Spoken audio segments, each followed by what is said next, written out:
When Melissa Carter, a humble wilderness guide with a quiet life, stumbles upon an injured stranger on a remote trail, she doesn't realize she's rescuing one of the most powerful men in America. Jake Saxon, reclusive billionaire, reluctant heir, and media magnate, has been hiding from the world after a scandal that nearly cost him everything. Their worlds couldn't be more different, but fate has other plans. As Melissa is pulled into Jake's glittering and chaotic orbit, she finds herself at the center of a carefully spun media narrative, a corporate power play, and a growing connection she never expected. But in a world where image is everything and privacy is fleeting, will their unexpected bond survive the spotlight, or will it burn away under the pressure? Let me know where you're watching from in the comments. I love hearing from you. Don't forget to like this video and subscribe to the channel for more heartfelt romance, one life at a time.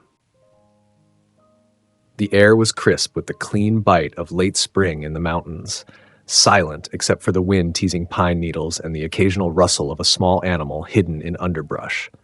Melissa Carter adjusted the straps of her hiking pack, pausing at a jagged overlook where the trail curved sharply.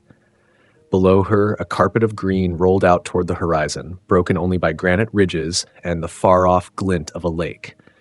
She inhaled deeply. Solitude like this wasn't loneliness, it was freedom. Up here, there were no flashing screens, no pitying stares about her old life, no questions she didn't want to answer, just sky, stone, and the rhythm of her boots on earth. A sudden movement, a flicker of white against the rocks below, drew her gaze. Her stomach clenched. Someone was down there. She moved fast, navigating the uneven descent with a guide's practiced eye. As she got closer, the figure came into focus. A man slumped against a boulder, one arm twisted at an unnatural angle, his shirt torn and dirt-streaked. Blood matted his dark hair at the temple. "Sir?" she called, dropping to her knees beside him. No answer. His face was gaunt but sharply angled, aristocratic. A man who didn't belong out here in $1,000 boots and a watch that probably cost more than her year's salary. But the signs of a fall were real. His breathing was shallow but steady. "Okay," she murmured, brushing damp hair from his forehead. "Let's get you safe." She dug her phone from her pack. No signal. Of course. This stretch was notorious for dead zones. Melissa rifled through her emergency kit, wrapped a makeshift sling around his arm, and gently checked for fractures. Years of guiding stubborn tourists through twisted ankles and altitude sickness kicked in. But this man, he was different. Not just in appearance. There was something guarded in the lines of his face, even in unconsciousness, as if his body were holding secrets even now. "You're not from around here," she thought, gently wiping blood from his temple. "I need you to wake up," she said aloud, her voice steady. "You're going to have to trust me." He stirred faintly. When he opened his eyes, they were steel blue and momentarily wild with confusion. "You're okay," she said quickly, keeping her voice low and calm. "You had a fall. I'm Melissa. I'm going to get you somewhere safe." His eyes darted, then locked onto her. For a second, he seemed to search her face, not for help, but for motive. "Who?" His voice was hoarse, cracked like old paper. "Where am I?"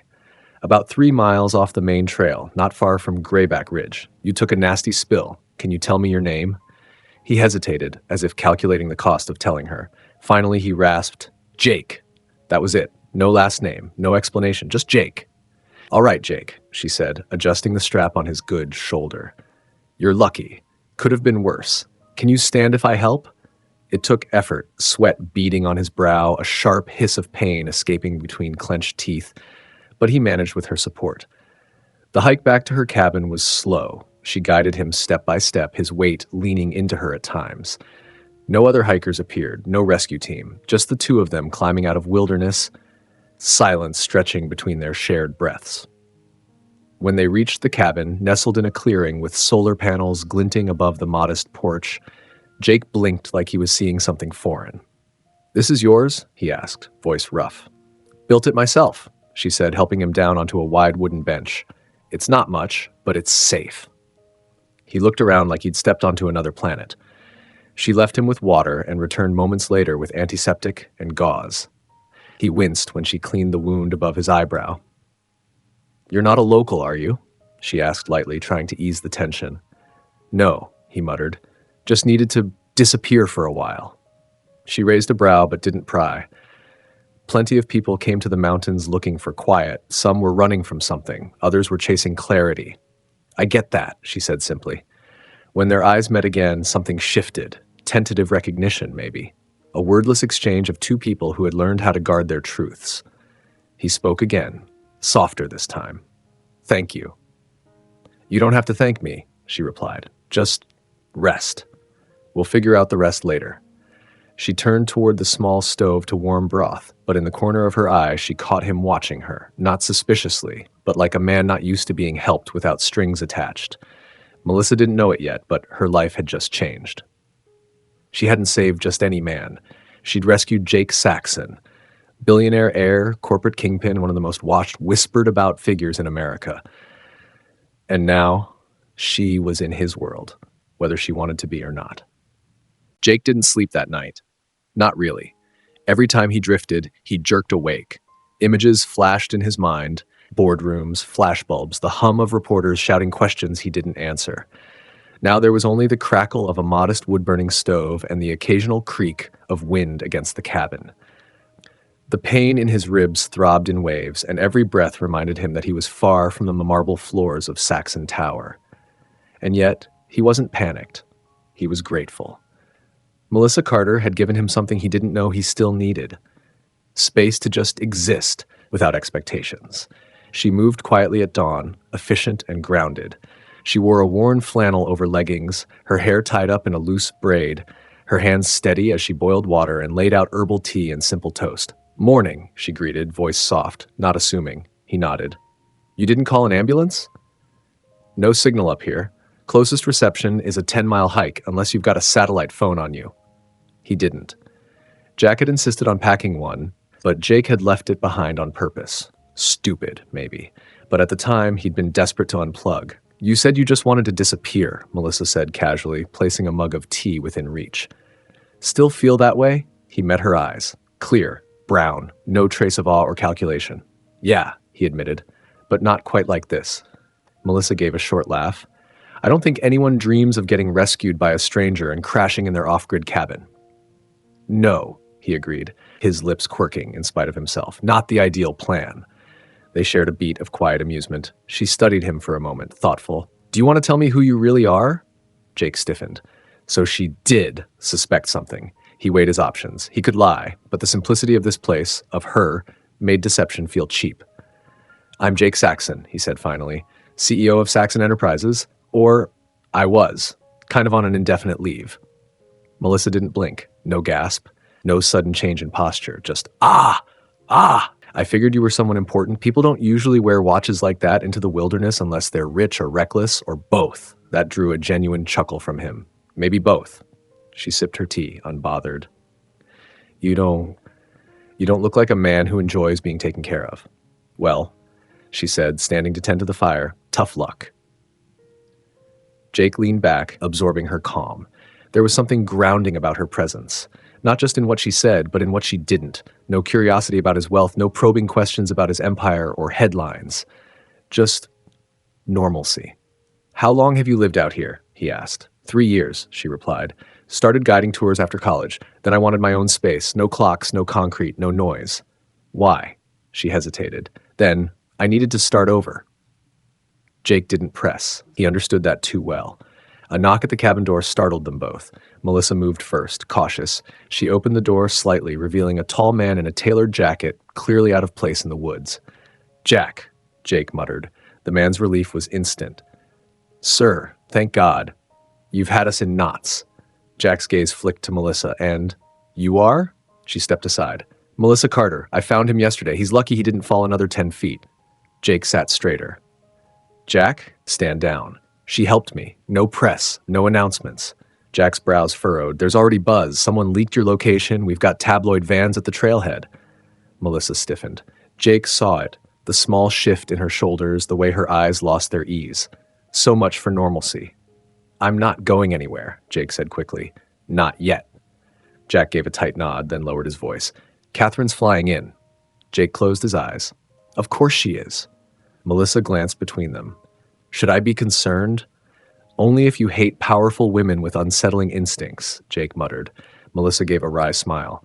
"Can't say I've had the pleasure." But the moment shifted. The outside world was closing in. He felt it like a noose tightening around the fragile piece they'd just begun to build. As Jack stepped out to make calls, Jake turned to Melissa. "I'm sorry. I didn't mean to drag you into this." "You didn't," she said. "But I won't pretend it won't change things." Their eyes held his, apologetic, hers steady. He had come here to disappear. Instead, he'd been found by someone who didn't care about what he was worth, only whether he could stand on his own. And now, the world was coming to find them both. By the time the sun dipped behind the ridge, casting long shadows over the clearing, Melissa could feel the weight of everything pressing in. Jake had returned to the bench outside her cabin after Jack's visit, gazing out at the forest like he was trying to memorize it, like he knew it would soon be taken from him. She stepped outside with 2 mugs of warm cider, the kind she usually made for herself after a day in the woods. He took his with a murmured thanks, fingers brushing hers briefly. The contact was brief, but charged. "They're going to want me back," he said quietly. Melissa settled onto the bench beside him. "Back where? To the chaos, boardrooms, interviews, shareholder expectations, everything I came out here to escape." She sipped her cider, letting the quiet stretch. "Then don't go back yet." He turned his head. "You say that like it's easy." "I don't think it's easy. I think it's necessary," she said. "Sometimes distance is the only way you see things clearly." Jake tilted his head. "You say that from experience?" Melissa hesitated, then nodded. "I used to work in the city, marketing firm, fast-paced, high-pressure, plenty of late nights and takeout. I thought success meant being visible, climbing ladders, winning approval. And now," he asked, voice gentler, "now I think it means peace. Waking up to birds instead of emails, doing something that helps people, being someone I recognize." Jake was quiet. The wind moved through the trees like a sigh. "Is that why you helped me?" he asked suddenly. She blinked at him. "What do you mean?" "I mean, you didn't know who I was. Most people, when they find out, they change. They want something. But you didn't." Melissa met his gaze, steady and unflinching. "Helping someone in pain isn't a transaction. And just because the world's built on noise and image doesn't mean I have to be." He let out a low breath. "I wasn't prepared for you. That makes 2 of us." They shared a smile, small but real. Something unspoken passed between them. Trust, maybe, or the beginnings of it. A rustle at the edge of the clearing made her glance toward the path. Jack stood there again, coat dusted with pine needles. His posture was stiffer than before. "Miss Carter," he said with polite formality. "Mr. Saxon, Catherine has arrived." Melissa caught the way Jake's jaw tightened. He stood slowly, wincing slightly at the pull in his ribs. "You sure you're up for that?" she asked, rising with him. "Doesn't matter," he muttered. "She'll barrel through me whether I'm standing or not." They followed Jack down the path toward the lower clearing where a black SUV had parked. The air was cooler here, thick with the scent of pine and dusk. Melissa kept a step behind, instinctively sensing this was family territory, one she wasn't meant to cross. Catherine Saxon stood beside the vehicle, perfectly composed in a sleek charcoal coat, silver hair swept into an elegant knot. Her presence was undeniable, like a queen surveying unfamiliar terrain. She approached Jake first, arms crossing briefly before she cupped his face in both hands and stared him down like a general inspecting a soldier. "You look like hell," she said flatly. Jake smirked. "Nice to see you too, grandmother." Her eyes softened just barely before shifting to Melissa. "And this must be the woman who patched up my reckless grandson?" Melissa extended a hand. "Melissa Carter." Catherine shook it, firm and assessing. "Thank you for not leaving him to the bears." "No problem. They were busy." Catherine's mouth curved. Not quite a smile, more like reluctant approval. "I imagine this place is more sanctuary than shelter," she said, sweeping her gaze across the modest cabin nestled in the trees. "Jake's always run to the edges when things get loud." "And they've been loud lately," Jake added under his breath. Melissa stayed quiet, feeling the line being drawn between their worlds, but not yet pushed apart. Catherine turned to her grandson. "We need to talk about what happens next." Jake glanced at Melissa before nodding. "Not out here."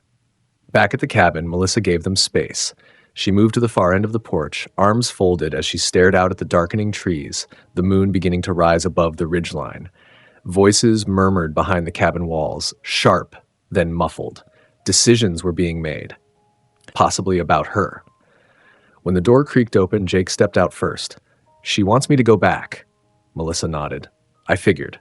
He exhaled. "But she also wants you to come with me, at least for a while." Melissa turned to face him. "Why?" "Because she thinks you're good for my image." His tone was bitter. "She thinks you're a symbol, the every woman who grounds the empire's heir. It's a story, one she can shape." Melissa's lips parted, heart pounding in her chest. "And what do you think?" Jake looked at her. "I think I don't want to lose the one honest thing I've had in months." The truth hung between them, naked, unpolished. Melissa said nothing.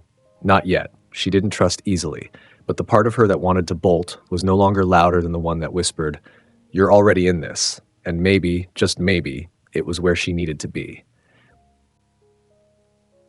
The next morning, Melissa stepped out of the cabin to find Catherine Saxon already seated at the rustic table beneath the pine trees, sipping coffee like she belonged there. It was unsettling how out of place she looked in tailored wool and pearls, yet how fully she occupied the space, as if wilderness bowed to legacy. "Good morning," Catherine said without looking up. "Sit." "We should talk." Melissa hesitated, then joined her, folding her hands around a warm mug Jack must have set out earlier. Catherine's gaze was sharp. "Jake told you the basics, I presume. If you mean the part where you want me to tag along as some kind of press buffer, then yes." Catherine's smile was precise, nearly indulgent. "I can see why he likes you. You don't pretend." Melissa arched a brow. "And you don't waste time." "Nor do I insult intelligence," Catherine said crisply. "The media is already sniffing. Jake vanishes, then reappears injured, looked after by a woman who's not on any guest list. That's a story, one we can shape or one they'll feast on." Melissa said nothing, waiting. "I'm offering you a contract," Catherine continued. 6 months. You accompany Jake back to the estate. You continue helping him recover, remain a public part of his re-entry into the world. We'll frame it as a professional connection born of compassion. The public adores a humble heroine. Melissa stared. "You want to use me?" "I want to protect Jake," Catherine countered. "You ground him in a way that the PR team never could. But yes, this is strategy. Life at that level often is." Melissa leaned back, eyes narrowing slightly. "And if I say no?" "You're free to walk," Catherine said, not missing a beat. "But understand, the moment Jake steps back into public life without a counter-narrative, they'll eat him alive. And likely you as well." Silence settled between them like dust on glass. Catherine folded her hands. "This isn't coercion, Miss Carter. This is clarity." Jake emerged from the cabin just then, hair tousled, posture tense. He scanned the scene, his gaze settling on Melissa with unspoken worry. "Everything all right?"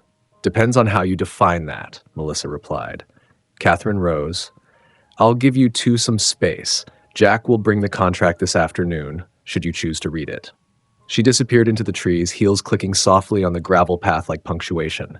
Jake sat beside Melissa, watching her face. "I didn't want her to ambush you."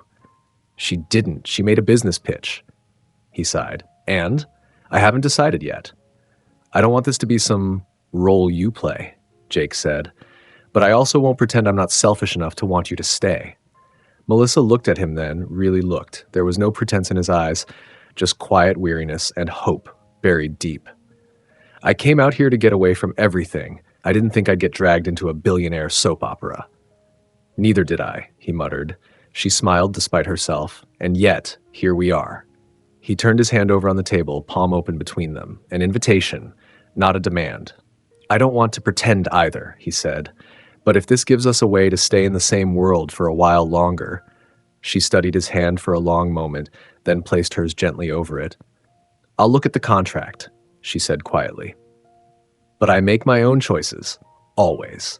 His fingers curled around hers, strong and grateful. "Of course." Inside the cabin later, Melissa sat with the printed agreement Jack delivered. The paper smelled faintly of cologne and ink. Neat margins, formal language, terms that were surprisingly fair. 6-month term, opt-out clause, privacy accommodations, compensation more than generous, almost too generous. Still, it wasn't the money that made her pulse tick faster. It was the unspoken promise between the lines, that this was more than just a shield for Jake's image, that this might be a doorway to something neither of them could name yet. She folded the contract slowly, set it aside, and stared out the window where Jake stood in the sunlight. Injured? Yes. but steady, waiting. She wasn't sure if this was a rescue or the beginning of a free fall, but she was willing to find out. The contract sat on the table like it had weight beyond paper. Melissa stood by the window, arms crossed, watching Jake pace the length of the cabin's modest living room. "I know it's a lot," he said, running a hand through his still damp hair from a quick shower. "I wouldn't blame you if you walked." Melissa didn't answer right away. Her gaze flicked to the table, to the formal packet Jack had delivered in a black leather folder, as though it contained an invitation to a private gala instead of a life-defining proposition. "I wouldn't say no to walking," she finally replied, "but something tells me I'd still be followed." Jake stilled. "You would."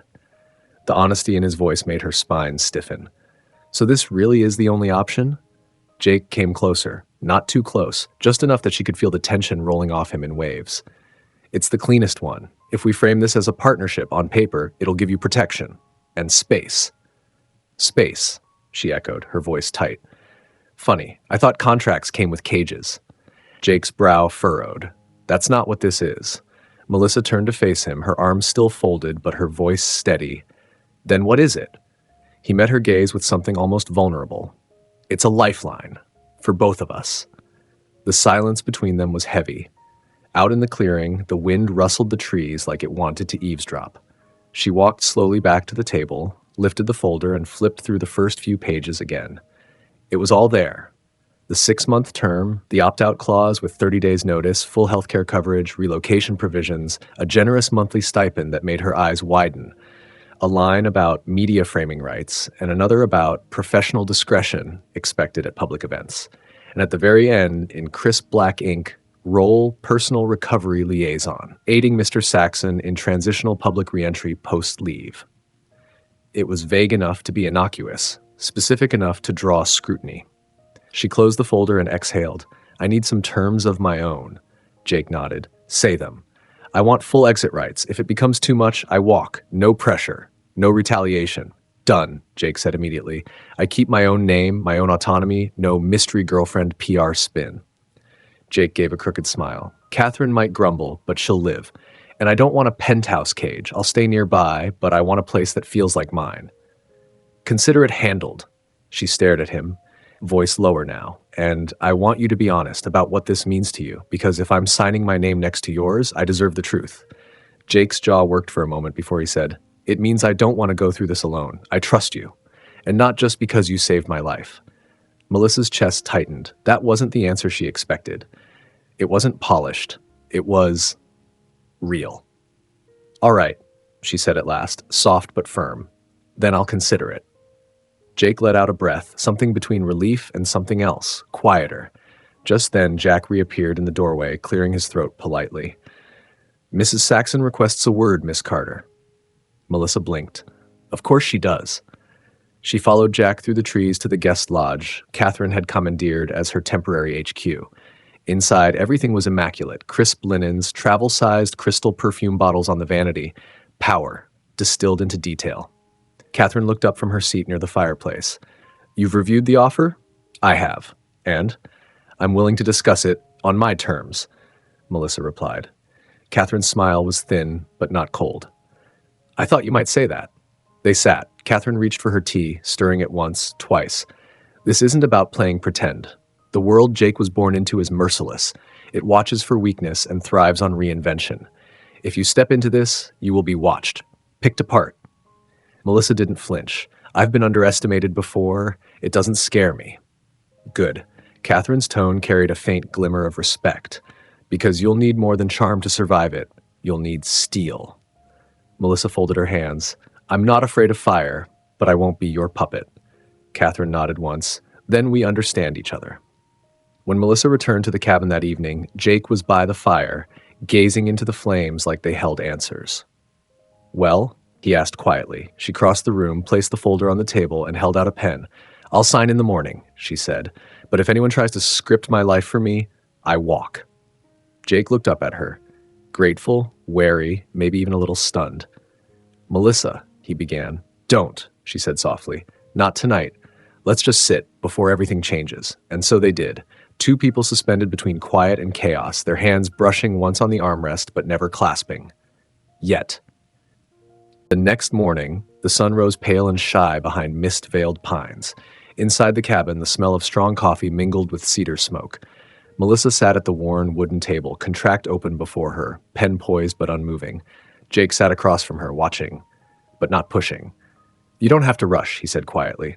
She looked up. "I'm not rushing. I'm reminding myself I can still walk away." Jake gave a single nod, as if he understood more than he said.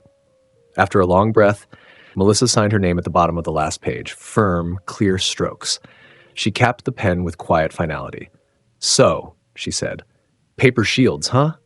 Jake's lips curved slightly. "It's what we do, build barriers out of ink and negotiation." Melissa stood, rolling her shoulders. "You think a contract protects people?" "No," he admitted, "but it helps define the battlefield." She gave him a dry look. "That's comforting." Jack arrived 20 minutes later, dressed in dark slacks and a casual blazer, a tablet in one hand and a Bluetooth earpiece tucked discreetly behind his ear. He accepted the signed folder with a respectful nod. "I'll send it to legal and PR." Melissa raised a brow. "So it begins." Jake, now dressed in fitted jeans and a Henley, his injury no longer visible under soft layers, came to stand beside her. "It'll move fast," he said. "Too fast, probably." "I don't like fast," she replied. "I know," he said, more gently this time. Jack cleared his throat. "First step, relocation. Catherine's arranged for a private residence near the Saxon estate. Secluded. Secure. Yours." Melissa blinked. "Mine?" Jake stepped in. "Not a hotel. Not a guest wing. Your own space. It was non-negotiable." Surprised, she glanced at him, heart skipping at the quiet care tucked in that decision. "Thank you," Jack continued, tapping through his tablet. "PR is drafting a soft announcement. Human interest framing, quiet hero helps prominent figure recover from injury. No romantic speculation. Yet." "Yet," Melissa echoed dry. Jake glanced at Jack. "We agreed. No pressure." Jack nodded. "We're managing it. Nina Delgado will reach out to coordinate wardrobe and coaching." Melissa bristled. "Coaching?" Jake grimaced. "Ignore the phrasing. It's just media prep. Talking points, basically." Melissa gave a small sigh, her hand finding the back of her neck. "Okay, fine, but I'm not wearing sequins." Jake grinned. "Deal." Later that afternoon, the helicopter arrived. Melissa stood at the edge of the clearing with her pack slung over one shoulder, staring at the sleek black aircraft with a strange cocktail of dread and inevitability churning in her chest. "This still doesn't feel real," she said over the roar of the blades. Jake was beside her, one hand braced lightly against his ribs, the other stuffed into his jacket pocket. "Because it isn't. It's theater, but we can write our own script." She looked at him. "You sure you're ready for this?" "No," he said honestly, "but I'd rather walk back into the fire with you nearby." The words landed with more weight than he probably meant. Melissa stared at the helicopter, then back at the cabin, the crooked porch post, the moss-covered steps, the woods she knew like a second skin. Her refuge. This wasn't her world. Not really, but it was her choice. And that made all the difference. She climbed into the chopper without looking back. The estate was exactly what she expected. Grand, private, sprawling. Iron gates, manicured hedges, and a view of the city skyline in the far distance. A place that knew wealth but whispered discretion. Jack escorted her to the guest house, 2 stories of understated elegance tucked behind the main mansion, with its own driveway and a small garden framed by stone paths. Inside, it was warm, familiar, books on the shelves, tea already steeping, a hint of lavender in the linens. Melissa turned in a slow circle, brows lifted. "You weren't kidding." Jake smiled from the doorway. "You said you needed it to feel like you're yours." She exhaled, tension slipping just slightly. "It does. Strangely." As Jack excused himself with a quiet promise to return with Nina, Jake lingered. Melissa turned to him. "So, we're officially what?" His smile faded into something more thoughtful. "Partners. For now. And later?" He didn't answer. Instead, he walked toward the window, where the city lights were beginning to flicker in the distance. Melissa watched him, her voice quiet. "What do they expect me to be, Jake?" He didn't turn around. "A symbol. A clean story. And what do you want me to be?" Now he looked at her. His answer came slowly. "Just you. As long as that's still what you want to be." Her throat tightened. She wasn't sure if it was fear or something dangerously close to hope. The press didn't know yet. The world hadn't seen the photos. But the game had begun. And as Melissa stood in the quiet beauty of her new space, contract signed and shields raised, she knew one thing for certain. Whatever came next, she'd be stepping into it with her eyes wide open. The first night at the estate was still, too still. Melissa had expected noise, paparazzi drones, echoing footsteps down marble halls, the constant hum of staff whispering about her in corners. Instead, there was silence. In her private guest house, the windows faced a manicured garden filled with softly glowing lanterns and perfumed, night-blooming jasmine. She curled up on a velvet armchair, her laptop untouched on the coffee table, the signed contract tucked away in a drawer. Across the lawn, the lights in the main house flicked off one by one until only a few upstairs rooms glowed. She hadn't seen Jake since he'd walked her in hours ago. That was fine, expected even. But when a soft knock came at the door sometime after 10, she startled, heart leaping before she reminded herself where she was. She opened it to find Jake standing there.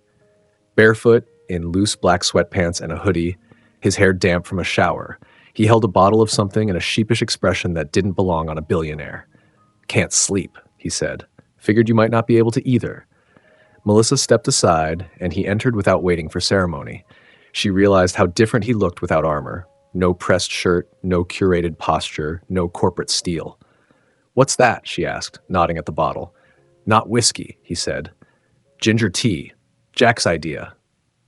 "Very rebellious of you," she teased, leading him into the sitting room. He poured them both a cup, then dropped onto the couch, wincing slightly as he adjusted his position. "Still healing," he said with a dry smile. She sat across from him, one knee tucked beneath her, fingers wrapped around the warm mug. "You always dress like a fugitive at home?" she asked. He chuckled. "Only when I want to forget I own half a tech empire." The words were meant to be casual, but Melissa saw the tension behind his eyes, the wariness. "You don't have to perform here," she said gently. "Not with me." Jake looked at her, the humor fading. "That's the problem, isn't it? I don't always know when I'm performing anymore." The confession hit harder than she expected. She leaned forward. "Then start here. Start small. Who are you, really, Jake?" He glanced away, then back again, as if weighing how much to say. "I'm a man who inherited a company I didn't build, living under a name I didn't choose, pretending half the time that I know what I'm doing. The rest of the time, I'm waiting for the world to figure out I'm faking it." Melissa blinked. "That's honest." "Dangerously so," he said with a tired smirk. She took a sip of tea. "You know, for someone with that much power, you talk like you're trapped." Jake's laugh was quiet, bitter around the edges. "Power and freedom aren't the same thing, not in my world." Melissa absorbed that. "Then maybe it's time to build a new one." He looked at her, really looked. "That's the first thing anyone said to me in months that didn't come with a price tag." She shrugged. "Guess you're lucky I don't work for you yet." Jake's brow lifted. "Don't you?" She hesitated. "On paper, maybe, but I'm not here to fix your image." "No?" His voice dropped a notch. "Then why are you here?" Melissa held his gaze. "Because someone needed me, and I couldn't walk away." A beat passed between them, filled with something delicate and precarious. Then he whispered, "Thank you." It was the softest she'd ever heard him speak. She stood slowly. "You should rest. We both should." He nodded, but didn't move right away. As she walked him to the door, Jake paused in the doorway, glancing out at the quiet garden, then back at her. "If I get lost in all this again," he said, "promise you'll say something. Pull me back." Melissa's voice was firm. "I don't promise things I won't keep." That seemed to settle something in him. He nodded and disappeared into the night. Melissa closed the door, heart beating fast, not from fear, but from the quiet certainty that she was already deeper into his world than she'd planned to go. And worse, she didn't want out. Melissa was up early. The estate felt like it never truly slept. Someone always moving behind a hedge, lights flickering on in the guest wing across the courtyard. Even in her private sanctuary, she could feel the quiet machinery of wealth turning just beneath the polished surface. She stood barefoot in the kitchen, sipping coffee, when her phone vibrated on the counter. A number she didn't recognize. Local, probably PR. With a sigh, she picked it up. "Melissa Carter?" A woman's voice chimed, bright and efficient. "This is Nina Delgado, Saxon Enterprises Communications. I'd love to swing by this morning if you're available. We need to prepare for your soft rollout." Melissa blinked. My what? The media introduction, Nina replied smoothly. We'll ease it in. A human interest angle. Nothing invasive, just some framing, a few statements, coordinated imagery.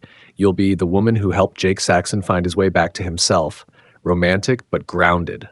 Accessible. Melissa pinched the bridge of her nose. I'm not an ad campaign. Of course not, Nina replied, unfazed. But the public needs stories. If we don't tell them ours, they'll write their own. Click. The call ended with practiced efficiency. An hour later, Nina arrived, impossibly chic in soft beige and expensive perfume, her assistant trailing behind her with garment bags and a sleek tablet. Jake wasn't there. Melissa didn't ask where he was. I've prepared a few wardrobe options, Nina said, unzipping the first bag to reveal a flowy blouse and soft jeans. Casual, relatable, subtly elegant. I don't need a costume, Melissa replied, her arms. Nina's smile was all PR polish. With all respect, you're stepping into a myth. You can wear flannel, but they'll still want to crown you or crucify you. Melissa sighed. This is insane. No, Nina said, her voice softening slightly. This is visibility, and it has rules. You don't have to love them. You just have to survive them. Later that afternoon, Jake returned. He looked tired, blazer unbuttoned, dark shadows under his eyes. His voice was low as he joined Melissa on the back patio, where she sat in one of the cushioned chairs, legs folded, sunlight playing on her face.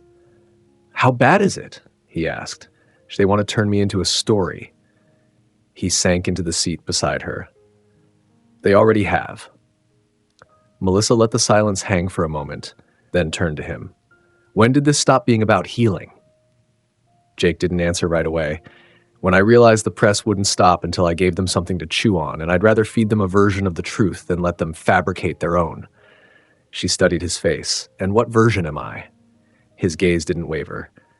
The one they don't deserve to know. A beat passed. The wind stirred the lemon trees along the garden wall. Then she asked, more gently, what do they think we are? Jake's voice was flat. Romantic speculation, of course. Melissa's stomach flipped. Are we playing into that? I'm not trying to, he said, but I won't deny what's there either. She felt her breath catch because she'd felt it too. The current between them, the stolen looks, the way he listened when she spoke like her words were rare currency. But there was no space for that now, not when cameras were starting to focus. A chime interrupted them, Jake's phone. He glanced down. It's starting. He turned the screen to her. A headline. Mysterious woman seen with Jake Saxon after disappearance, romantic savior or corporate strategy. Underneath, a grainy photo. Melissa, blurry in the background, handing Jake a cup of tea on the cabin porch. Zoomed, cropped, dissected. They're already watching, she murmured. Jake's voice was tense. And they won't stop. She rose, walked a few paces away, and stared out at the city in the distance. When she spoke, her voice was low. I gave up a quiet life to help someone I didn't know. And now the world thinks I'm either a gold digger or a pawn. Jake stood too, slowly. I know this is unfair. It's more than that, Jake. It's real. I don't get to vanish behind a PR curtain. I'm just me. He stepped closer, not touching her, but near enough that she felt it. You're not alone, he said. She closed her eyes. When she opened them again, she whispered, I don't know if that makes it better or worse. They stood like that, side by side, the first cracks forming in the paper shield they'd both signed into. Entangled now, in public, in strategy, and maybe in something more dangerous than either had planned. The press didn't let up. By morning, Melissa's name had been added to trending topics, misspelled versions, speculation threads, blurry screenshots. People who had never met her were crafting entire narratives about who she was and what she meant to Jake Saxon. Nina had warned them, of course.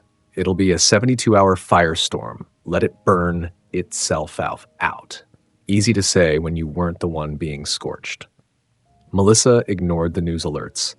She left her phone in a drawer, put on her boots, and wandered the estate's winding paths, past hedges shaped like art, down gravel trails lined with lemon trees and old stone benches. She didn't need directions. The land was symmetrical, curated. Unlike her life, she found herself in a quiet part of the grounds near the small greenhouse. The sun filtered through glass, hitting rows of herbs and flowers arranged with obsessive precision. Lavender, mint, white camellias. The door creaked behind her. I figured I'd find you here, Jake said softly. Melissa didn't turn right away. She inhaled the faint scent of rosemary and soil. You've got cameras watching everything. I'm not exactly hard to find. Jake stepped in beside her.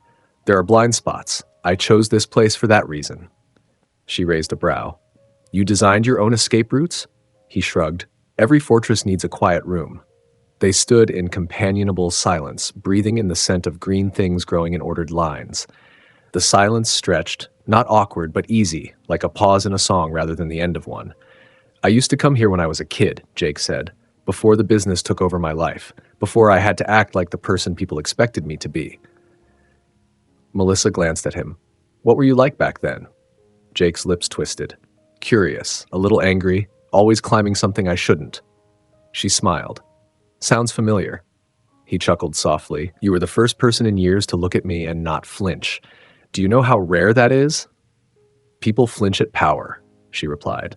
Or they bow. I don't do either. I noticed. She walked a little farther down the aisle, brushing her fingers along the edge of a basil leaf. Jake followed, but didn't crowd her. I wanted to apologize. Melissa turned. For what? For all of it.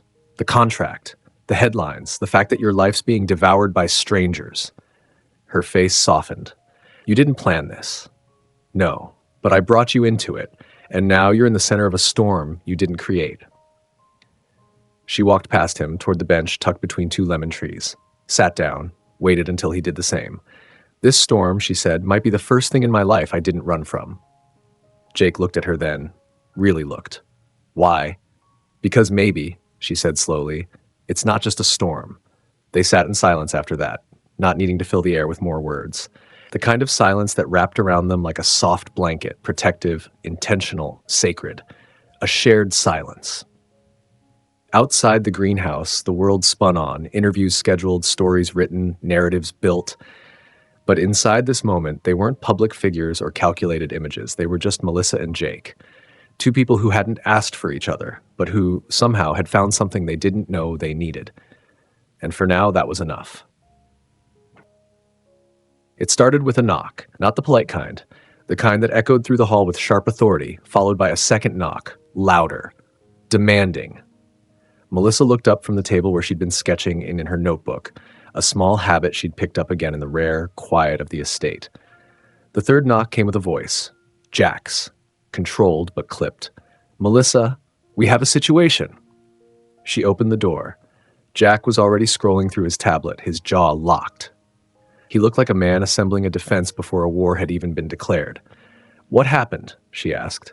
He didn't answer with words. He turned the tablet around. A photograph. Jake. Melissa. In the greenhouse. The sunlight catching her profile, his body leaning subtly toward hers. Intimate, unguarded, undeniable. Below the photo, the headline read, Jake Saxon's secret sanctuary. Is the billionaire's healer now his heart? The article had already gone viral. Melissa felt the air leave her lungs in one long, silent rush. They weren't supposed to know where we were, she said. They didn't, Jack replied. But someone followed a staffer's social post. Geotag, the timing gave it away. Jake arrived moments later, his phone still in hand, face tight. I've already called Nina. We'll issue a correction, emphasize the professional connection.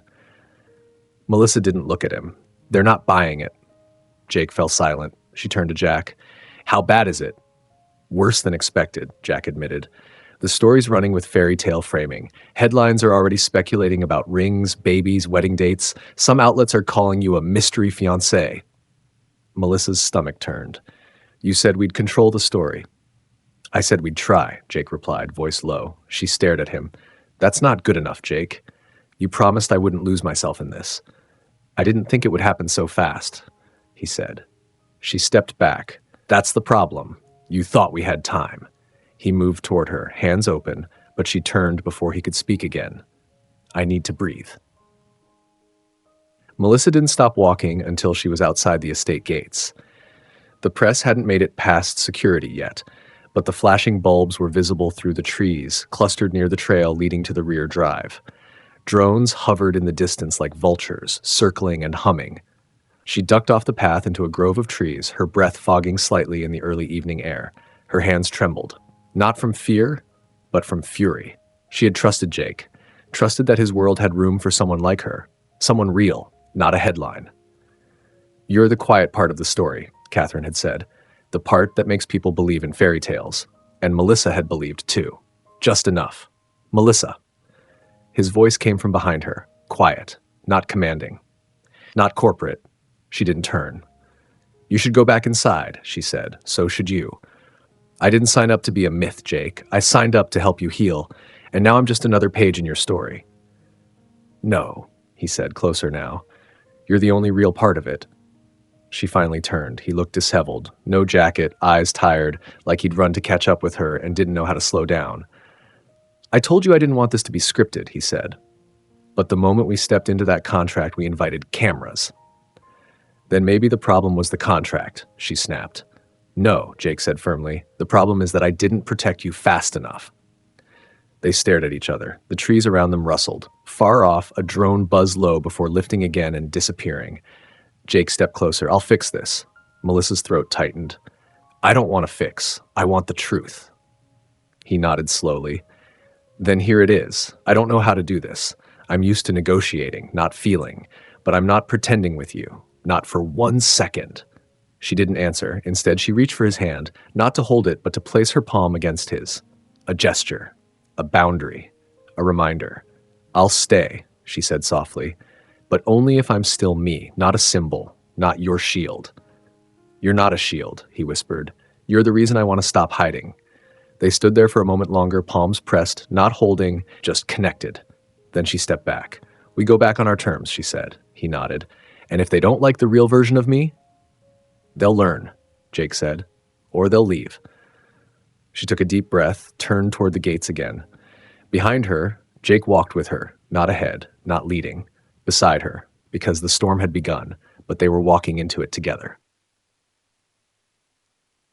Melissa Carter's life was no longer her own. By the following morning, the press had elevated her to America's favorite mystery woman. She woke to a notification buzz that hadn't stopped since dawn. A slideshow on a major gossip site featuring freeze frames of her in hiking boots, a few clips from her old wilderness blog, and an awkward still from the greenhouse photo with a glowing caption. Is this the woman who tamed Jake Saxon's heart? Tamed, as if he were a wild animal in a gilded cage, as if she'd wanted any of this. Melissa shoved the tablet away and stood. Her reflection in the mirror showed tired eyes and a tight jaw, not the face of a fairy tale. A knock came at the door. Jack, press is at the perimeter again, he said, his voice calm. We've increased security.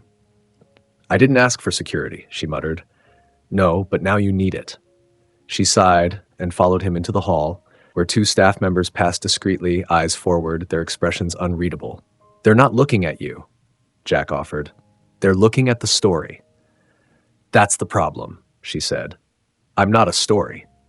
He gave a small nod. Which is why you need to tell your own before they twist it too far. She stopped. You're saying I should do the interview? I'm saying that silence is only powerful when people aren't filling in the blanks for you. Melissa didn't reply. She needed air, distance. Jake found her later in the inner courtyard near a fountain shaped like an open hand, water flowing gently through the marble fingers. You okay? He asked. She nodded without looking at him. I've gone viral. Someone found an old video of me helping a lost hiker. It's everywhere. They're calling me the mountain healer. Jake winced. I'm sorry. Melissa turned. You keep saying that, but none of this is stopping. He moved closer. Nina has a plan. Controlled exposure. You don't have to speak. Just be seen. A charity gala next week. Quiet. Private guest list. It'll give us a platform to shape the narrative. A gala? She echoed. You're asking me to dress up and pretend I belong in a ballroom filled with people who think I'm your next PR strategy. Jake held her gaze. I'm asking you to stand next to me, if that's something you still want to do. She didn't answer right away. Instead, she asked, and what about you, Jake? What do you want? He opened his mouth, then paused. I want to protect you, and maybe I want to believe you could fit here. Not because of what they say, but because I want you in my world. Her pulse fluttered at his honesty. She hated that it still affected her. I'm not trying to be your polished trophy, Jake, she said. I'm not Nina's curated success story. I don't want that, he replied. I want you, as you are. The words landed with weight, but no pressure, just truth. She looked down at the water. Then I'll go, she said at last.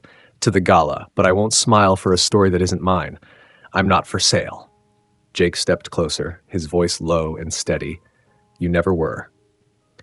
They stood in silence for a moment, the sound of the fountain soft behind them. Melissa knew this was just the beginning. The public was watching. The questions were multiplying, but at least she would be seen on her own terms, even if it meant the world watching her burn. Melissa hadn't realized how much theater went into a single moment. The estate's ballroom, usually a quiet, formal space, had been transformed. Soft gold lighting, floral centerpieces subtly reminiscent of her mountain home, draped silk to create warmth. A string quartet rehearsed in the far corner while Nina Delgado circled the room like a director preparing for opening night. This isn't a press circus, Nina said, guiding Melissa through the layout. It's intimate, a curated guest list. No media beyond the Saxon team. The goal is authenticity without chaos. Melissa glanced at the ornate decor. So, a private performance? Nina smiled without apology. Exactly. Wardrobe had arrived earlier. 3 gowns on padded hangers, shoes in neat rows, accessories laid out like relics. Melissa had chosen the simplest dress, a deep forest green satin that reminded her of home. Her only request had been to wear her hair in loose waves, something that still felt like her. The stylist had obliged. Jake entered the room just as Melissa stepped off the raised platform where she'd been trying on heels. He stopped short when he saw her. Just a moment, but it registered. I'm not doing a spin, she warned. He smirked. Wasn't going to ask, but you look like yourself. That's the idea. He approached, adjusting the cufflinks on his charcoal jacket, his tie still undone. You're sure about this? No, she admitted. But I'm not going to let them turn me into a myth without saying something first. Jake nodded slowly. There's a strength in choosing your own mask. Melissa tilted her head. You sound like you know a thing or two about that. He exhaled, his eyes distant. I've been wearing them my whole life. She stepped closer, her voice softer now. What's the real you hiding from? Jake's answer came too quickly. Failure. Exposure. Why? Because in my world, weakness is blood in the water, and legacy is currency. Melissa absorbed that. Then, so you built a kingdom to keep yourself safe? Jake met her gaze. No, I built it because I was afraid not to. Later that afternoon, Nina handed Melissa a printout of sample talking points. Stay warm. Personal, grounded, Nina said. Don't lead with emotion, but don't sound rehearsed. Speak to your instincts. Melissa read the first line. I never expected to be here, but when I met Jake, I saw someone who was just as lost as I was trying to be found. She folded the page without finishing. I'm not saying that, she said. Nina blinked. Why not? Because that's not how I speak, and it's not how we met. I didn't find a man trying to be found. I found a man bleeding on a rock who refused to admit he needed help. Nina paused, then smiled slowly. Well, at least we know you won't be boring. That evening, after the fittings and planning meetings had quieted, Melissa found herself standing on the balcony of the guest house, watching the estate bathe in golden dusk. Jake joined her, 2 mugs of coffee in hand. Your evening gown brief looks exhausting, he said. Your PR team wants to narrate my life in perfect passive voice, she replied. He chuckled. They do that. They stood in silence, sipping the warm drink. I'm scared, Melissa admitted suddenly. Jake's grip on his mug tightened. Of what? Of being turned into something I'm not. Of liking this life too much. Of forgetting who I was before this all started. Jake's voice was quiet. Then let me remind you. She looked at him. You're the woman who didn't flinch when she saw me broken. The one who asked for terms before stepping into my world. The one who still tells me the truth when everyone else is selling me comfort. Her throat tightened. And what if the world doesn't like that version of me? Then the world can go to hell, he said. They both laughed, but it was softer this time. Sadder. A little wiser, because tomorrow the curtain would rise, and the roles they'd been asked to play would start to blur. Melissa wasn't used to being managed. She'd guided tourists through blizzards, rescued a family from a flash flood, and even once fended off a black bear with a flare gun. But nothing had prepared her for Nina's 3-ring PR circus or Catherine's quiet chess game behind the scenes. That morning, needing a reprieve, she escaped to the Saxon Estate's library, easily the most peaceful room she'd found yet. All warm woods and soft light, the scent of leather and old paper filled the air. It was the kind of place people came to think. She didn't expect to find Jack there. He sat near the tall windows with a tablet in one hand and an untouched cup of tea beside him, dressed in his usual effortless uniform of crisp slacks and a dark button-down. Melissa hesitated in the doorway. Jack looked up and offered a rare smile. "You're safe here. Even Nina doesn't schedule photo ops in the library." Melissa laughed lightly and walked in. "Guess that makes you the least terrifying person on staff." He closed the tablet. "Don't let Nina hear you say that." She sat across from him, glancing at the unread hardcover in his lap. "You actually read, or is that just for show?" "I read," he said. "It helps. Sometimes the best way to survive chaos is to escape into someone else's words." Melissa nodded slowly. "I used to read like that, before." Jack didn't press. He didn't need to.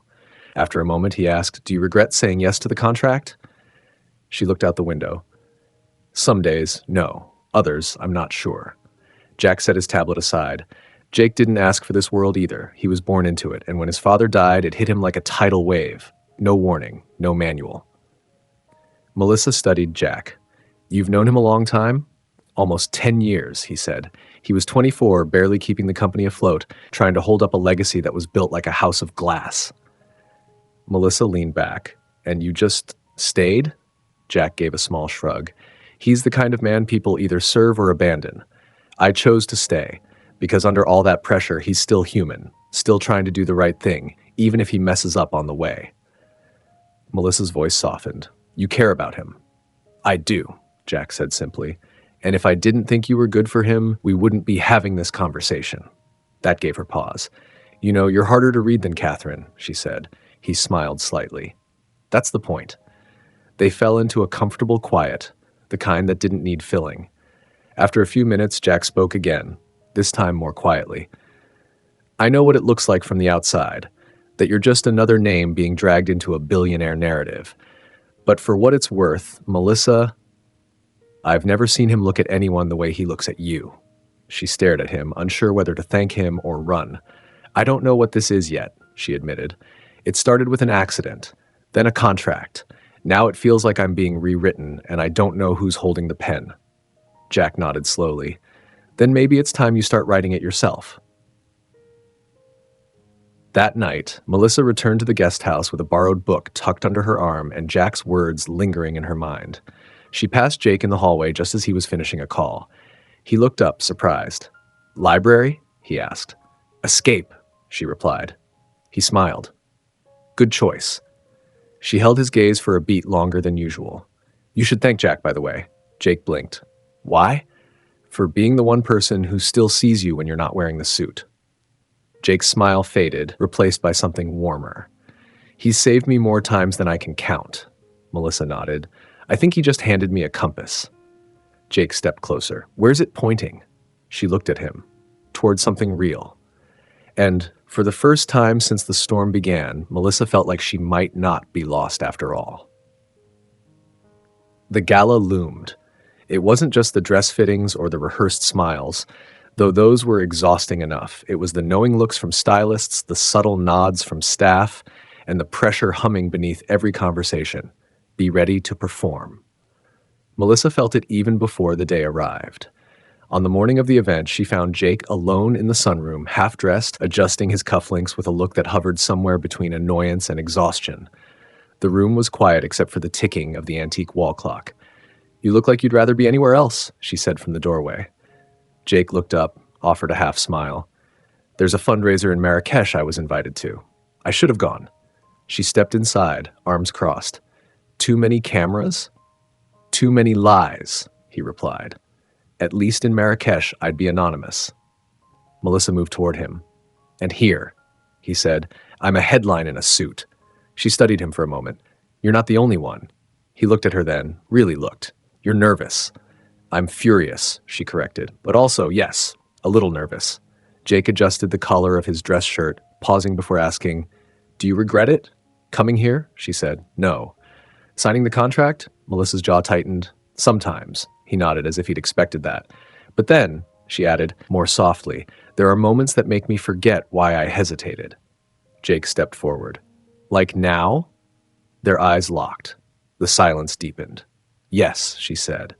It was the closest they'd come to acknowledging what simmered between them, beneath contracts, curated statements, and sidelong glances. That evening, the Saxon estate glowed like something out of a dream.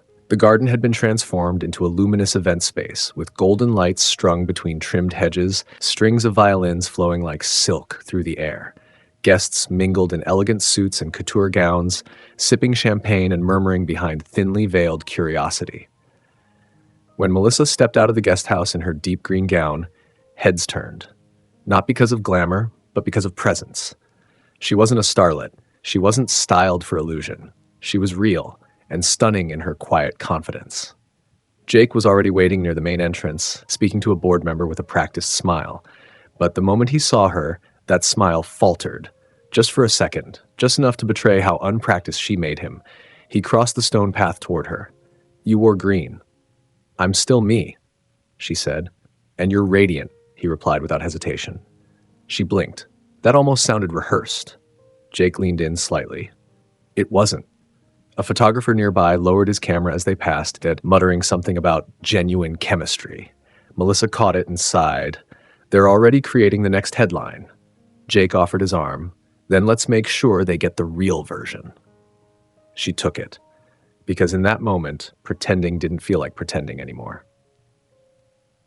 Later that night, after too many photos, too many conversations, and more champagne than she'd planned, Melissa found herself on the terrace overlooking the gardens. The music had softened. Most guests were inside. She finally felt like she could breathe. Jake joined her, his jacket gone, bow tie loosened.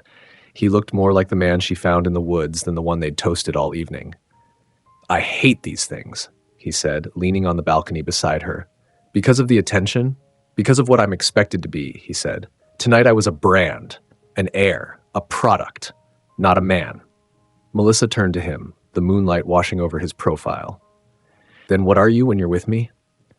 Jake didn't answer immediately. His hand found hers on the railing. "I'm not sure yet," he said, "but I think I'm closer to myself than I've ever been." Her breath caught. And then, before either of them could speak again, he leaned in, not rushed, not forced, but like something inevitable, and kissed her. It wasn't showy, it wasn't staged, it was quiet and real, and charged with everything they hadn't dared say out loud. When they pulled apart, Melissa was the first to speak. "Was that part of the performance?" Jake shook his head slowly. "No, that was the part I couldn't fake." Behind them, cameras may have captured the moment. Rumors would ignite before midnight, but in that sliver of time, under a silver sky, neither of them cared, because the lines had blurred, and maybe that was the beginning of something real. The fallout came fast. By noon the next day, their kiss was everywhere. Somehow, despite the event's closed guest list, someone had leaked a photo, blurred, off-center, and irrefutable. It wasn't framed like gossip. It was framed like confirmation. Jake Saxon and his mountain muse, the fairy tale romance we didn't know we needed. Melissa stared at the image on her screen. The lighting had caught her cheekbone just right, made her eyes look almost dreamlike. She didn't recognize herself. She wasn't angry about the kiss. Not exactly. She was angry about what it had become. "It was supposed to be ours," she whispered, the tablet slipping onto the table with a soft thud. Jake found her in the guest house's reading room an hour later. His collar was open, jacket discarded. He looked like he hadn't slept. "I didn't know they had a camera on us," he said. "I believe you," Melissa replied, her voice calm but tight. Jake crossed to her slowly. "I wouldn't have done it, not like that, if I thought it would be for public consumption." "You mean if you thought it would be caught," she said. "But that's the problem, Jake. We're never really alone." He ran a hand through his hair. "Nina's trying to contain it. She's shifting the narrative, framing it as organic, not planned." Melissa scoffed. "It was organic. That was the only thing that was real." Jake winced. "Then we tell them that." "No," she said sharply, "because if we do, it becomes public property. Our real becomes theirs." The room fell quiet. Jake sat down, resting his elbows on his knees. "What do you want, Melissa?" She hesitated. "I want to feel like I'm not drowning in someone else's story." Jake nodded. "And I want to stop hiding behind one." Before either of them could say more, Jack appeared in the doorway, voice low and professional as ever. Catherine's requested a private meeting. She's waiting in the west parlor. Melissa blinked. Requested? Jake stood. That's her way of being polite. Catherine Saxon was seated like royalty, one leg crossed over the other, gloves draped neatly beside her clutch, expression unreadable. Melissa stood before her, not fidgeting, not apologizing. Jake lingered just behind. Catherine's voice was cool, clipped. So, you've made a public declaration. Melissa raised her chin. We didn't plan it. No, Catherine said, but you didn't stop it. Jake stepped in. If this is about optics, it's about control, Catherine interrupted. Yours is slipping, and hers is being co-opted. Do you understand what happens next? Melissa met her gaze steady. You tell me. Catherine's smile was almost fond. The press will demand more. They'll want interviews, appearances, confirmation of what they already believe, that this is a modern fairy tale. If you refuse, you'll be cast as ungrateful. If you comply, you'll be scrutinized. Jake's voice hardened. Then we do it differently. Catherine raised an eyebrow. Do you even know what different means in this world? Melissa stepped forward. It means we tell the truth, on our terms, or we walk. That gave Catherine pause. She looked at Melissa again, really looked.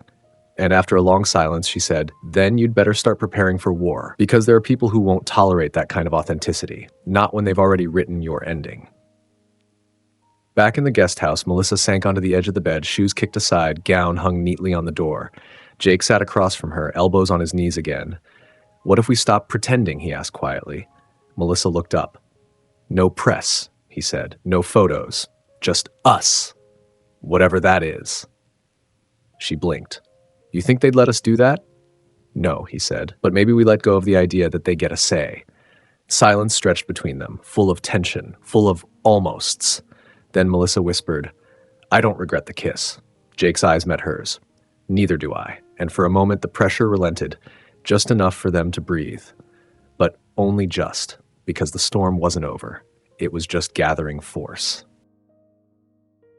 The questions arrived in a sleek envelope, thick cardstock, typed with precision. Nina's touch, no doubt. The kind of paper meant to feel like diplomacy instead of intrusion. Melissa sat at her small desk in the guest house, holding the envelope like it might bite. Outside, the morning sun lit the garden in warm gold, but inside, everything felt still. Jake wasn't here. He'd left early for a meeting with the board, a quiet reminder that life in his world never stopped moving, even when yours did. Melissa opened the envelope. At the top was the logo of Echelon, one of the country's most respected lifestyle magazines. Below it, exclusive written interview, Melissa Carter. Requested format, honest, unfiltered, human.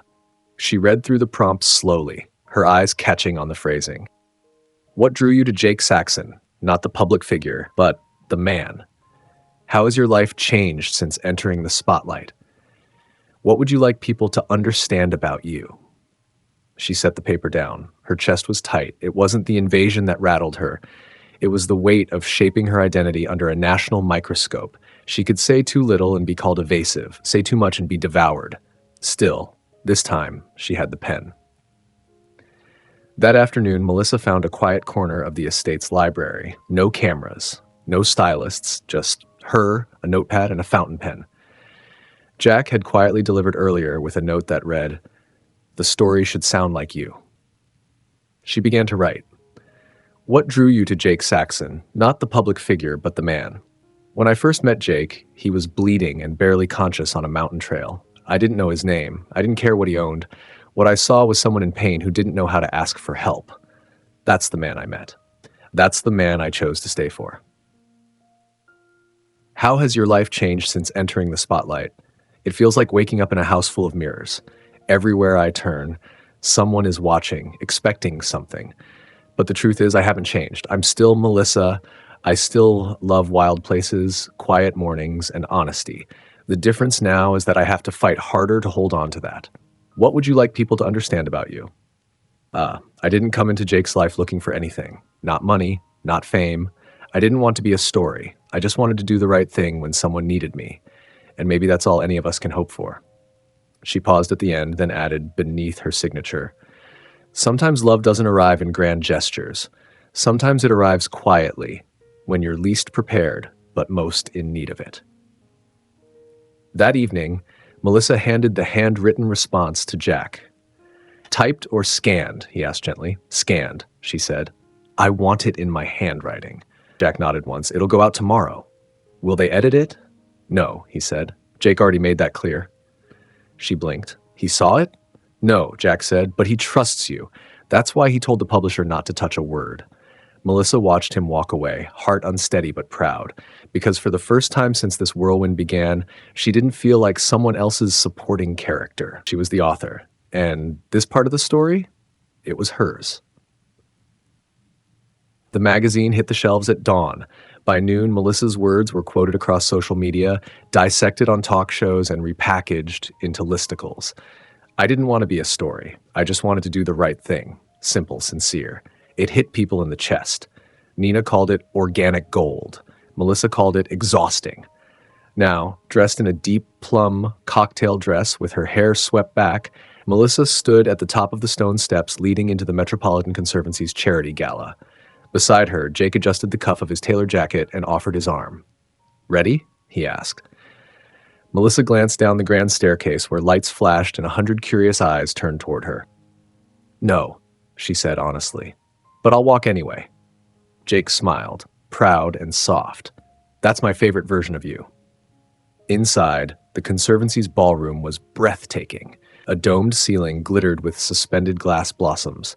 Gold-accented tables lined the perimeter, while the center pulsed with elegantly dressed guests, each more polished than the last. Conversation buzzed around them, just loud enough to drown out discomfort, but not enough to hide from it. As they entered, a hush fell. Not dramatic, but distinct. A ripple of recognition. Jake leaned in. "We can leave at any time." "No," Melissa whispered back. "I want them to see me, as I am." They walked the room like a living headline. Some smiled politely, others raised brows. A few whispered too loudly. "She's prettier than the pictures. Real boots to ballroom glow up." "Is it just PR, or is she actually staying?" Melissa kept her posture tall, her face serene. But it wasn't until she spotted Catherine Saxon across the room that she truly tensed. The matriarch stood near the fireplace, wrapped in a silver shawl, nodding to someone on the board. Her expression didn't shift as Melissa approached until they were nearly face to face. Then, a small smile, approving, reserved. "Miss Carter," Catherine said, "the interview was efficient." "Efficient?" Melissa asked, arching a brow. "Impactful, without indulgence. You walked the line well." "Funny," Melissa replied. "I didn't know there was a line. I just told the truth." Catherine's eyes sparkled. "Then you've done something most people in this room never have." Jake arrived beside them just as Catherine excused herself with a parting nod. Melissa turned to him. "Was that a compliment?" "She's a Saxon," Jake said. That was practically a standing ovation. Later, after the speeches and the auction, Melissa stepped out onto the upper balcony alone. The city lights stretched beyond the gardens, blurred and humming. She didn't need the solitude, exactly, but she needed the quiet. She needed a moment where her worth wasn't measured by applause or stares. The doors opened behind her, and she smiled without turning. "You always know where to find me." Jake's voice was warm. "I just follow the gravity." He joined her, their shoulders brushing as they leaned over the stone balustrade. "They've all read it," he said. "Your interview." "I know. They saw something real tonight." Melissa turned to him. "So did I." Their eyes held. Then she said softer, "It scared me. How much of me is still mine when I'm standing in your world?" Jake reached for her hand, threading his fingers through hers. "I don't want to own you," he said. "I just want to stand beside you. However you choose to show up." She looked down at their joined hands. "I'm still figuring that out," she admitted. "Take your time," he said. "I'm not going anywhere." And for the first time since her world cracked open, Melissa believed him. Because all eyes might have been watching, but for once, she didn't care. The following evening, they attended another event. This one was less formal, more exclusive cocktail soiree than full-scale gala. But the stakes were the same. The crowd was smaller, sharper, the kind of guests who didn't read echelon for sentiment, but for strategy. Melissa wore a sleek black jumpsuit this time, unapologetically modern, minimal makeup, hair pulled back. She looked like a woman who belonged, even if she didn't feel it yet. Jake stood beside her for most of the evening, ever the composed CEO, his hand hovering lightly at the small of her back, his smile never too bright. He played his role flawlessly until someone else entered the scene. "Melissa Carter," said a voice both smooth and smug, "the woman who made the world stop scrolling." She turned to see a man in his mid-30s, confident, charming, and unmistakably calculating. Crisp gray suit, pocket square that matched his smirk. "Leo Chambers," he said, offering his hand. "Investor, occasional tabloid contributor, devoted admirer." Melissa accepted the handshake, measured. "Quite the introduction." He leaned in conspiratorially. "You're fascinating. You come out of nowhere, rescue a billionaire, and suddenly become the only woman the media can't predict. That's power." Jake was across the room speaking to a tech executive. He hadn't noticed, yet. "I'm just a woman who helped someone who needed it," she replied. Leo's eyes sparkled. "Exactly. You're not polished, you're not trained, you're real. That's why you're dangerous." Melissa narrowed her eyes. "To whom?" "To everyone who's built their brand on illusion." His voice dropped, suddenly more serious. "You're the curveball no one saw coming, Melissa, including Jake." Before she could respond, Jake was there, too quickly. "Leo," he said coolly, "I see you're already overstepping." Leo grinned. "Just introducing myself to the most interesting part of the evening." Jake's jaw clenched. "You've done that."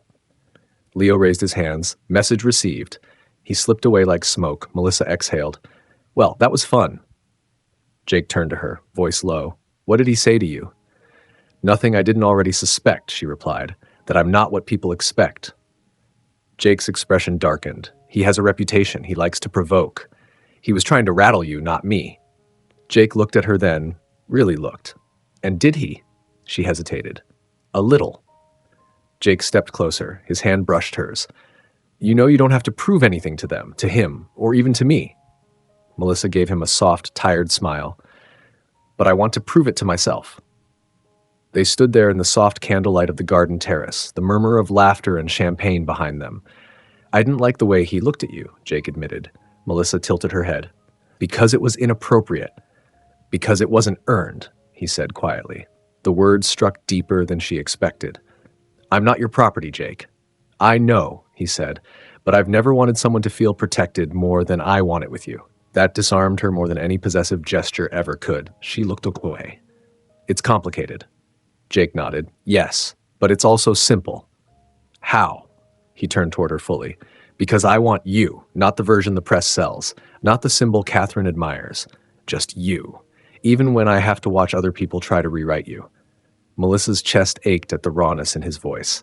"You're jealous," she said, teasing to lighten the moment. He didn't deny it. "Maybe. But mostly, I'm just afraid I'll lose the one thing in my life that wasn't built for an audience." And there it was again, that thread of something real stretching taut between them. Melissa touched his wrist gently, then stopped performing. Jake's shoulders lowered as if she'd given him permission to breathe. She stepped back, just enough to reclaim space, and smiled. "Now come on, Mr. Saxon. We have a party to outlast." And together they walked back into the noise, eyes still watching, stories still spinning. But the storm inside them, it had become something else entirely. The car ride was silent, but it wasn't empty. Jake drove himself, a rare luxury. No driver, no security detail, just the two of them in his vintage Range Rover, the city lights fading behind them in the rearview mirror. Melissa glanced over at him, one knee pulled into the seat, her heels discarded and tucked into the floorboard. "You sure it's safe to vanish without telling anyone?" He smiled faintly. "Jack knows where we're going. I told him not to tell anyone else." "Even Catherine?" "Especially Catherine," she smirked. "You're getting reckless." He shot her a sideways glance. "I'm trying out freedom in small doses." They drove until the skyline gave way to hills and trees and eventually gravel under the tires. At the end of the private road was a house, modern, angular, but tucked away against a wooded slope like it had grown there over time. Jake parked, stepped out, and opened her door like it wasn't a big deal. But it was. Melissa followed him up the stone steps. "What is this place?" "Mine," he said. "Bought it after my father died. I only come here when I need to disappear." She raised an eyebrow. "So I'm your escape?" He met her eyes. "You're the only part of my life that doesn't require a strategy." Inside, the house was quiet, Glass walls, exposed wood beams, the kind of understated luxury that whispered instead of screamed. A fire crackled in the hearth, already lit, the space infused with warmth and something simpler. Peace. Melissa wandered toward the window where the view opened onto a valley below. The stars were bright out here, untouched by city glare. Jake joined her, 2 glasses of wine in hand. He passed one to her, then sat on the couch and kicked off his shoes like a man shaking off his name. She didn't sit right away. She watched him. "This is the first time you've looked like you could breathe." He nodded slowly. "It's the first time I have." Melissa finally joined him, curling her feet beneath her on the couch. "So this is the real Jake Saxon." He laughed, soft and tired. "I don't know who that is, honestly." "You know who he isn't," she said. Jake turned toward her. "He's not the press release. He's not the power suit. And he's definitely not the man they keep trying to sell me as." She took a sip of wine. "Then who is he?" Jake looked down, then back at her. "He's a man who's trying not to ruin the best thing that's happened to him." Melissa's throat tightened. "You know," she said, setting her glass down, "I was convinced I could keep my heart out of this, that I could do the job, play the part, walk away when it was over. And now? I don't know how to walk away," she admitted, "but I'm scared of staying." "Why?" "Because nothing in your world stays simple." Jake leaned closer. "Maybe we stop chasing simple. Maybe we chase real." There was no kiss this time, just proximity, quiet understanding. Their fingers brushed, then stayed there. She rested her head on his shoulder. They didn't speak for a long time, because this was the part no one saw, the quiet, the peace. The exhale after the storm, the part that wasn't about cameras or contract controlling the narrative, the part that was just theirs.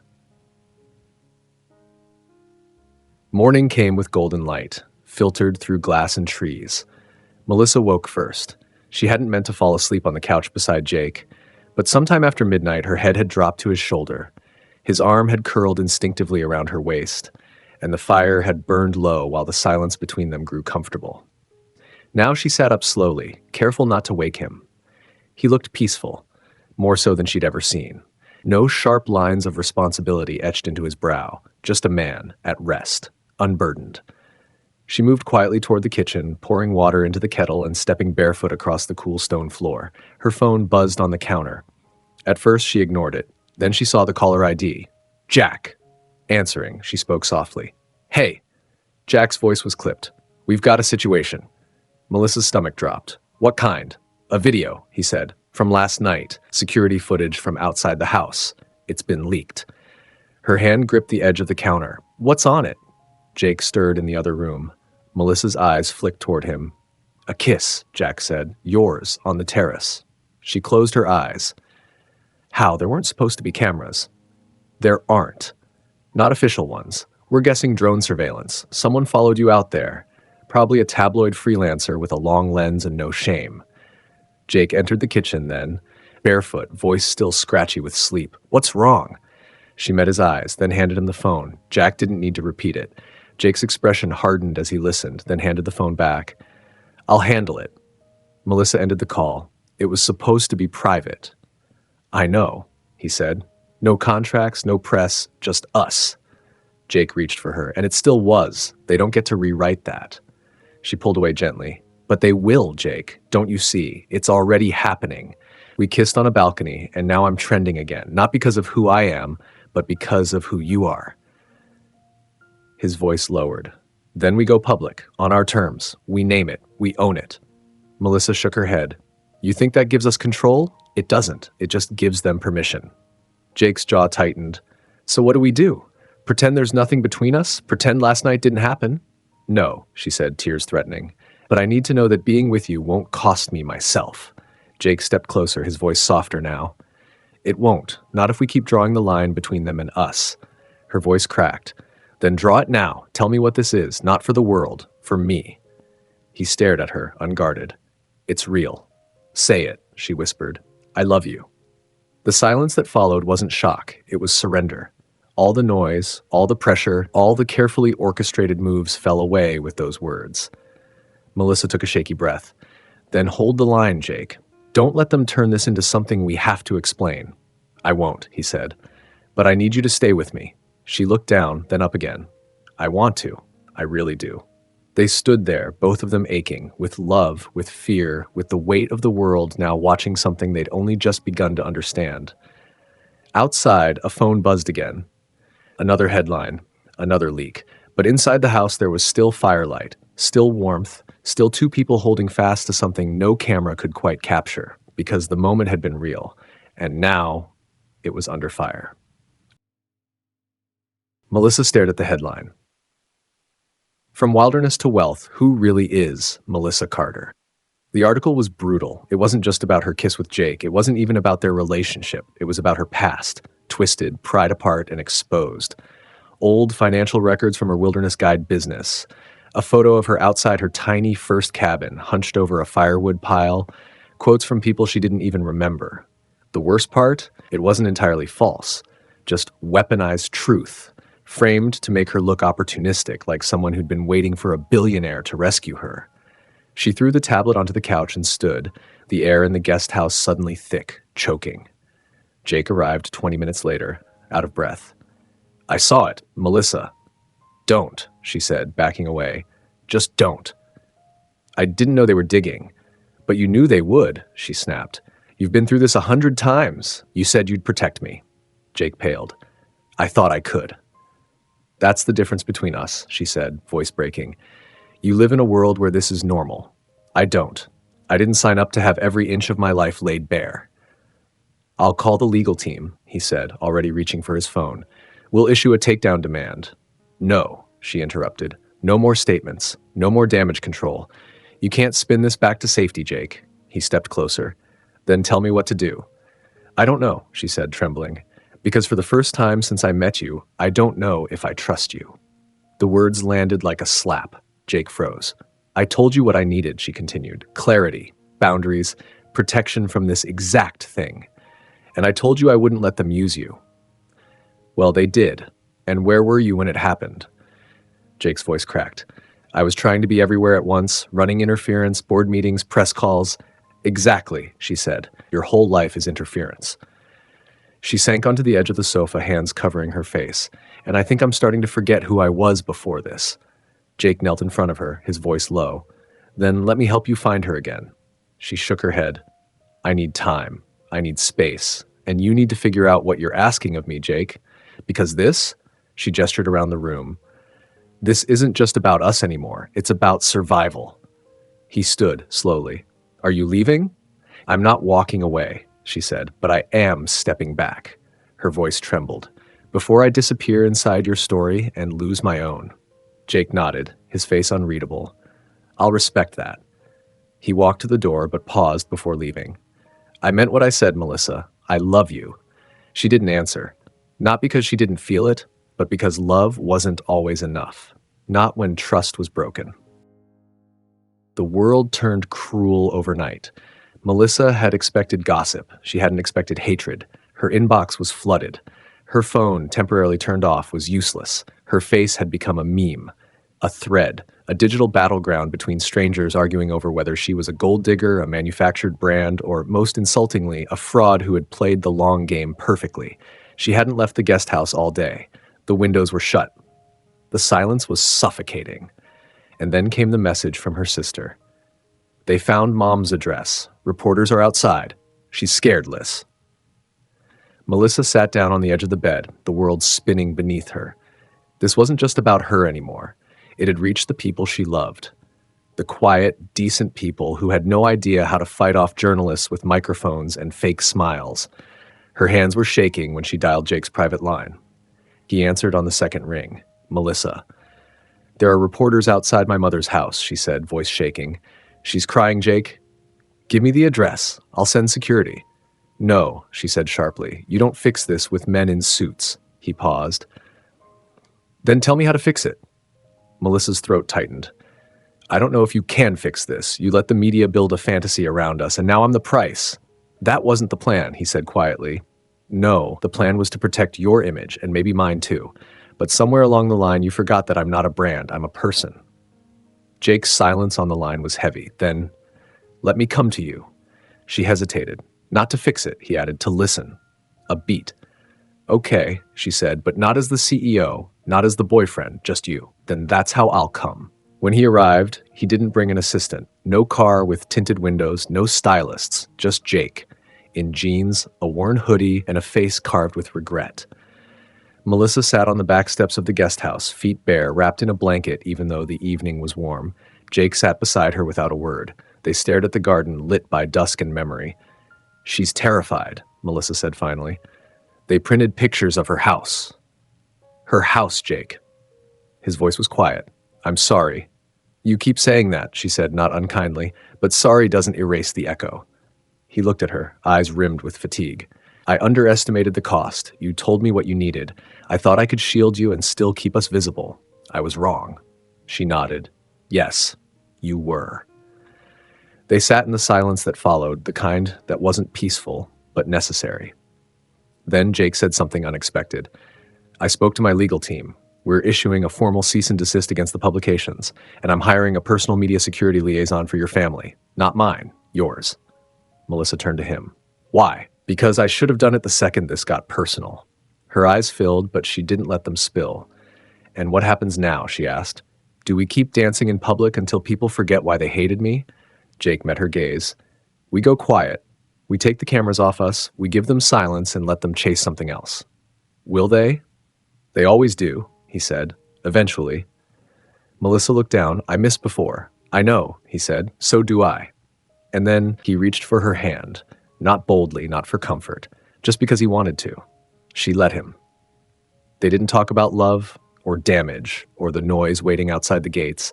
They just sat quietly, because in that moment, that's all they could do. Melissa stood in the doorway of the guest house, suitcase at her feet. She hadn't made a dramatic announcement. There was no storming, no ultimatum, just quiet resolve, the kind that came when exhaustion replaced fury. Jake arrived minutes later, as if he'd known. His footsteps on the gravel were hesitant, his shoulders heavier than usual. "You're leaving," he said. "I need to," Melissa replied. Her voice wasn't cold, it wasn't angry, it was something worse, final. Jake looked at the suitcase. "Is this goodbye?" "It's not that simple," she said, folding her arms across her chest. "I'm not walking out because I stopped caring." "Then why?" His voice cracked. "Because I stopped recognizing myself," she said. "Somewhere between the headlines, the photos, the curated narratives, I forgot what it felt like to move without being watched." He stepped closer, cautiously. "We can make this quieter, Melissa. I can pull back, we can disappear together." She shook her head.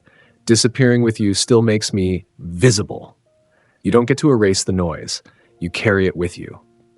Jake swallowed. "I thought we were building something." "We were," she said, "and maybe we still could, but I can't build it in a place that makes me feel like I have to vanish to survive."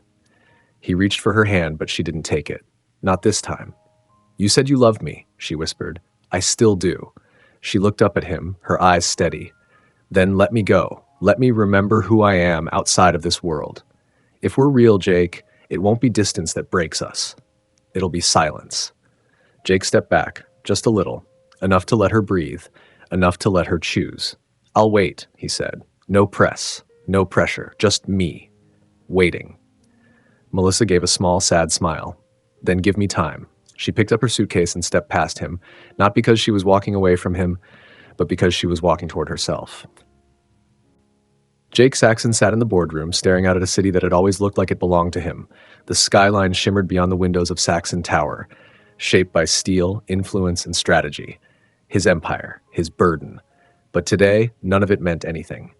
Melissa was gone. Not angrily, not in a storm of accusations or slammed doors. She had walked away with grace, and that somehow hurt more. She needed space to remember who she was. And he needed to decide if he was finally willing to stop pretending he didn't need her. Across the table, the board murmured.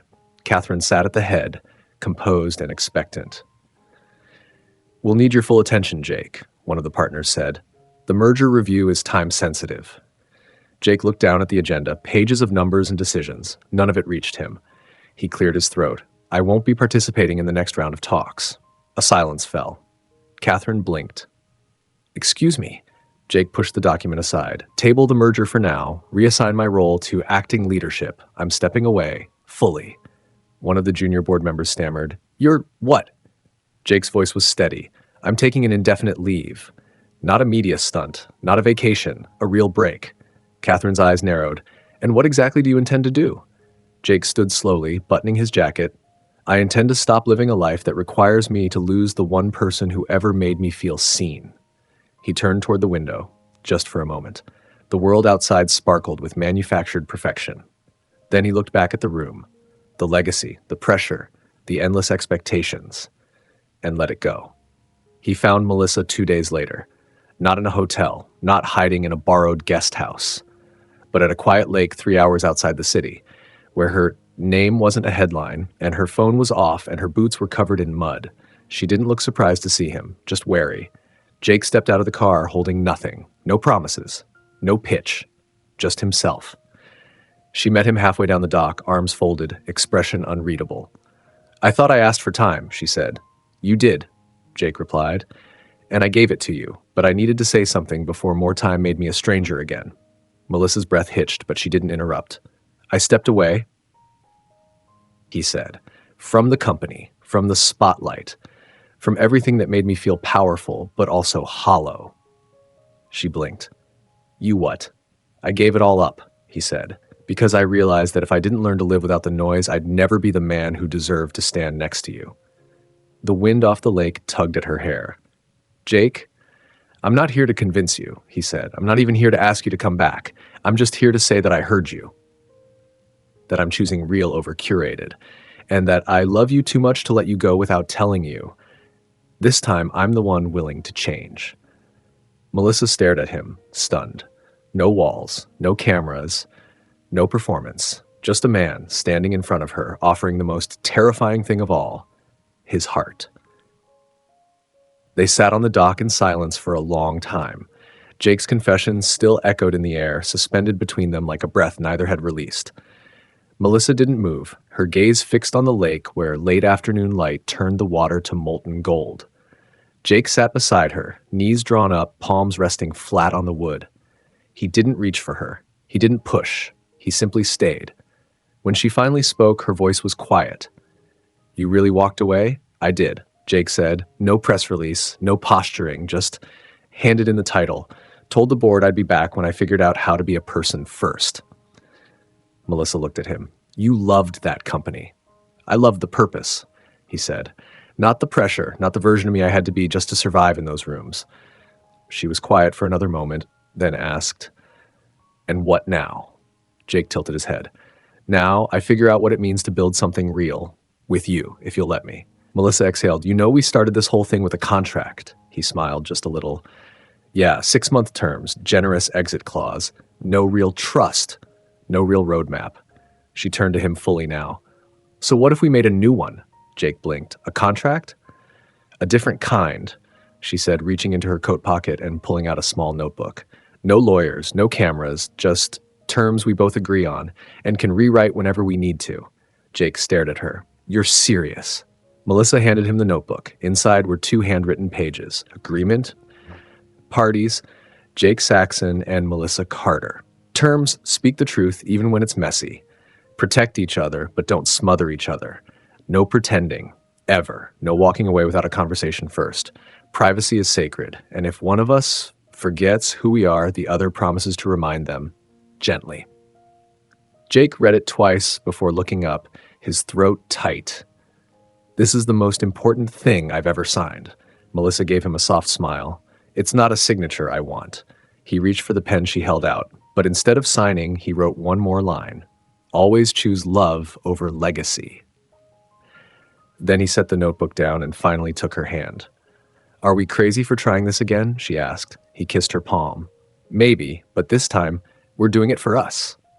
And with the lake behind them and the world far away, Jake and Melissa chose each other, not for optics, not for survival, not for anyone else's version of the story, just because it was real. 3 months later, no one was talking about Melissa Carter anymore. Not because she vanished, but because she stopped giving the world a story to spin. No more staged events, no more photo shoots, no more whispered sightings. She and Jake had disappeared from the headlines by doing the most radical thing 2 public figures could do. They lived quietly. Jake leased out the Saxon estate indefinitely. He declined interviews. He made headlines once, briefly, when he was spotted volunteering at a clean water project in Oregon, but he didn't comment. He didn't explain. And Melissa, she went home, not back to who she was, but to who she chose to be.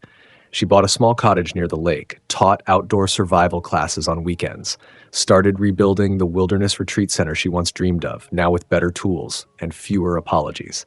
They saw each other every week, sometimes more. He would bring groceries, always forgetting one thing, on purpose. She would bring books, always with notes in the margins. They were still figuring it out, still learning each other's rhythms, still making mistakes.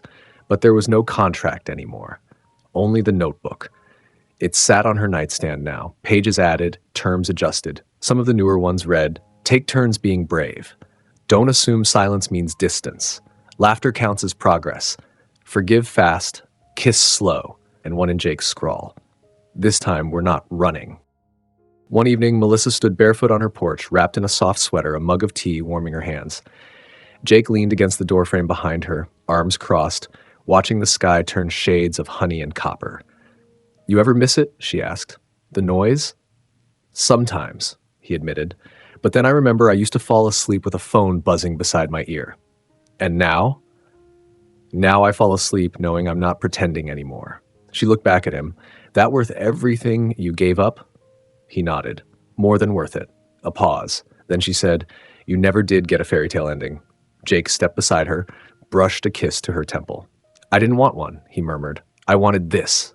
Melissa smiled. No cameras, no stage, just one life, one choice, one love, at a time.